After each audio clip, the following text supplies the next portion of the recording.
সম্মানিত viewers, primary শিক্ষক নিয়োগ প্রস্তুতি স্পেশাল সাজেশন ব্রিজ অফ ক্যারিয়ারের ধারাবাহিক আয়োজনে আজকে আপনাদের জন্য থাকছে বিষয়ভিত্তিক বাংলা সাজেশন। আপনারা চাইলে সাজেশনটিতে পরীক্ষা দিয়ে নিজেকে যাচাই করতে পারেন। কিভাবে পরীক্ষা দিবেন আমি বলে দিচ্ছি। তার আগে বলে নেই, এখনো পর্যন্ত আপনারা যারা চ্যানেলটি সাবস্ক্রাইব করেননি সাবস্ক্রাইব করে এবং লাইক কমেন্ট শেয়ার করে সাথেই থাকবেন। প্রথমত, প্রতিটি প্রশ্ন বলার পর কিছুক্ষণ সময় দেওয়া হবে। এই সময়ের মধ্যে আপনি সঠিক উত্তরটি চিহ্নিত করবেন এবং খাতায় লিখে রাখবেন। যদি আপনি মুখে মুখে মনে রাখতে পারেন তাহলে খাতা কলমের প্রয়োজন নেই। যদি উত্তরটি সঠিক হয় তাহলে আপনি 1 নম্বর পাবেন এবং প্রতিটি ভুল উত্তরের জন্য 0.25 নম্বর কাটা যাবে। আপনি বিষয়ভিত্তিক সাজেশনে কত পেলেন তা অবশ্যই কমেন্ট করে জানাবেন, তাহলে অন্যদের সাথে কম্পেয়ার করে আপনার অবস্থানটি দেখতে পারবেন। তাহলে আর দেরি কিসের, শুরু করা যাক আজকের 1 নং প্রশ্ন দিয়ে। 1 নং প্রশ্ন বলা আছে, বাঘে মহিষে এক ঘাটে জল খায়। আমি আবার বলছি, বাঘে মহিষে এক ঘাটে জল খায়। এখানে বাঘে মহিষে কোন ধরনের কর্তা? সঠিক উত্তরটি খাতায় লিখে ফেলুন। সঠিক উত্তরটি হচ্ছে বেতিহার কর্তা। সঠিক উত্তরটি হচ্ছে বেতিহার কর্তা। 2 নং প্রশ্ন বলা আছে, দুয়ারে দাঁড়ায়ে প্রার্থী ভিক্ষা দেহ তারে।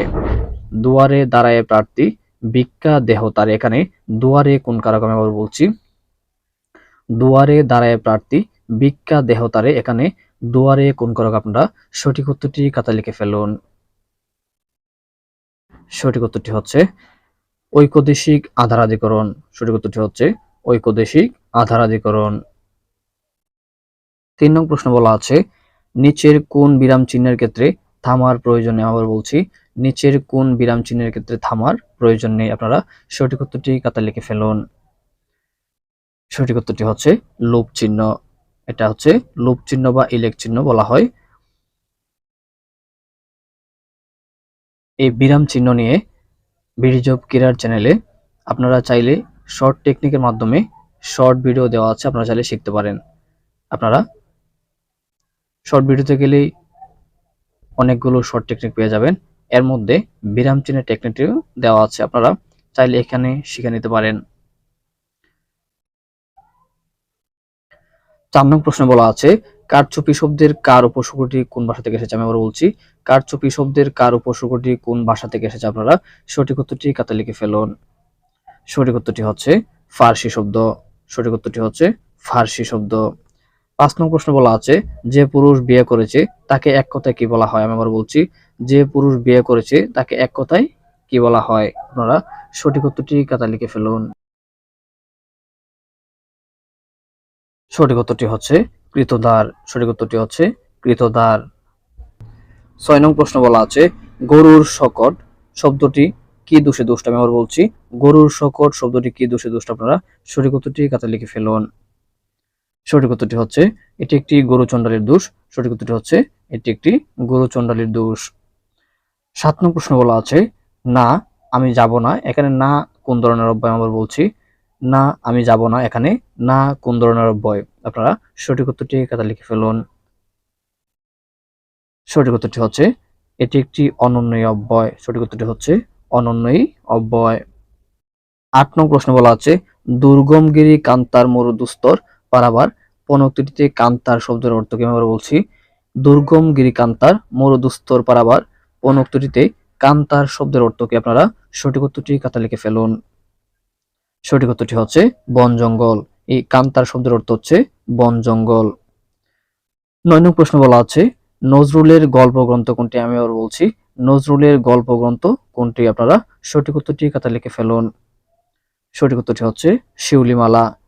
নজরুলের গল্পগ্রন্থ হচ্ছে শিউলিমালা।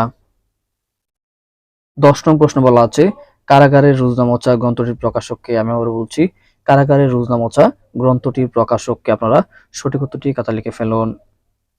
সঠিক উত্তরটি হচ্ছে বাংলা একাডেমি।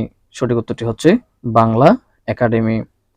11 নং প্রশ্ন বলা আছে, মোরা একটি ফুলকে বাঁচাবো বলে যুদ্ধ করি, গানটির শিল্পীকে? আমি আবার বলছি, মোরা একটি ফুলকে বাঁচাবো বলে যুদ্ধ করি, গানটির শিল্পীকে? আপনারা সঠিক উত্তরটি খাতায় লিখে ফেলুন। সঠিক উত্তরটি হচ্ছে আপেল মাহমুদ। গানটির শিল্পী হচ্ছে আপেল মাহমুদ। 12 নং প্রশ্ন বলা আছে, নিচের কোন পত্রিকাটি ডক্টর মোহাম্মদ শহীদুল্লাহ সম্পাদিত? আমি আবার বলছি, নিচের কোন পত্রিকাটি ডক্টর মোহাম্মদ শহীদুল্লাহ সম্পাদিত? আপনারা সঠিক উত্তরটি খাতায় লিখে ফেলুন। সঠিক উত্তরটি হচ্ছে আঙ্গুর। সঠিক উত্তরটি হচ্ছে আঙ্গুর হচ্ছে ডক্টর মোহাম্মদ শহীদুল্লাহ সম্পাদিত পত্রিকা। 13 নং প্রশ্ন বলা আছে, সম শব্দের অর্থ কি? আমি আবার বলছি, সম শব্দের অর্থ কি? সম শব্দের অর্থ হচ্ছে শান্তি। সম শব্দের অর্থ হচ্ছে শান্তি। 14 নং প্রশ্ন বলা আছে, গুপকে জোরে বাগদাটির অর্থ কি? আমি আবার বলছি, গুপকে জোরে বাগদাটির অর্থ কি? আপনারা সঠিক উত্তরটি খাতায় লিখে ফেলুন। সঠিক উত্তরটি হচ্ছে নিতান্ত অলস। সঠিক উত্তরটি হচ্ছে নিতান্ত অলস। 15 নং প্রশ্ন বলা আছে, কার্য শব্দের প্রকৃত প্রত্যয় কোনটি? আমি আবার বলছি, কার্য শব্দের প্রকৃত প্রত্যয় কোনটি? আপনারা সঠিক উত্তরটি খাতায় লিখে ফেলুন। সঠিক উত্তরটি হচ্ছে ক্রি যুগ অন্তস্থ জ। প্রথমটা ক্রি যুগ অন্তস্থ জ হচ্ছে কার্য। 16 নং প্রশ্ন বলা আছে, টি.এস. এলিয়টের কবিতার বাংলা অনুবাদ করেন কে? আমি আবার বলছি, টি.এস. এলিয়টের কবিতার বাংলা অনুবাদ করেন কে? আপনারা সঠিক উত্তরটি খাতায় লিখে ফেলুন। সঠিক উত্তরটি হচ্ছে বিষ্ণু দে। সঠিক উত্তরটি হচ্ছে বিষ্ণু দে। 17 নং প্রশ্ন বলা আছে, এক কথায় প্রকাশ রাত্রিকালীন যুদ্ধ। এই রাত্রিকালীন যুদ্ধের এক কথায় প্রকাশ কি হবে? সঠিক উত্তরটি খাতায় লিখে ফেলুন। সঠিক উত্তরটি হচ্ছে সৌপ্তিক। সঠিক উত্তরটি হচ্ছে সৌপ্তিক। 18 নং প্রশ্ন বলা আছে, যদি সে কাল আসে তাহলে আমি যাব। এই মিশ্র বাক্যটির সরল বাক্য কি হবে? আমি আবার বলছি, যদি সে কাল আসে তাহলে আমি যাব। এই মিশ্র বাক্যটির সরল বাক্য কোনটি? আপনারা সঠিক উত্তরটি খাতায় লিখে ফেলুন। সঠিক উত্তরটি হচ্ছে সে কাল আসলে আমি যাব। সে কাল আসলে আমি যাব। 19 নং প্রশ্ন বলা আছে, পাঁচ আটা কোন সমাস? আমি আবার বলছি, পাঁচ আটা কোন সমাস? আপনারা সঠিক উত্তরটি খাতায় লিখে ফেলুন। সঠিক উত্তরটি হচ্ছে বেদীকরণ বহুব্রীহি। সঠিক উত্তরটি হচ্ছে বেদীকরণ বহুব্রীহি। আজকের সর্বশেষ প্রশ্ন, 20 নং প্রশ্ন বলা আছে, কোন বানানটি শুদ্ধ? আপনারা আবার বলছি, কোন বানানটি শুদ্ধ? আপনারা সঠিক উত্তরটি খাতায় লিখে ফেলুন। সঠিক উত্তরটি হচ্ছে মরুদ্যান। সঠিক উত্তরটি হচ্ছে মরুদ্যান হচ্ছে শুদ্ধ। সম্মানিত ভিউয়ার্স, এতক্ষণ বিডি জব ক্যারিয়ারের সাথে থাকার জন্য আপনাকে অসংখ্য ধন্যবাদ।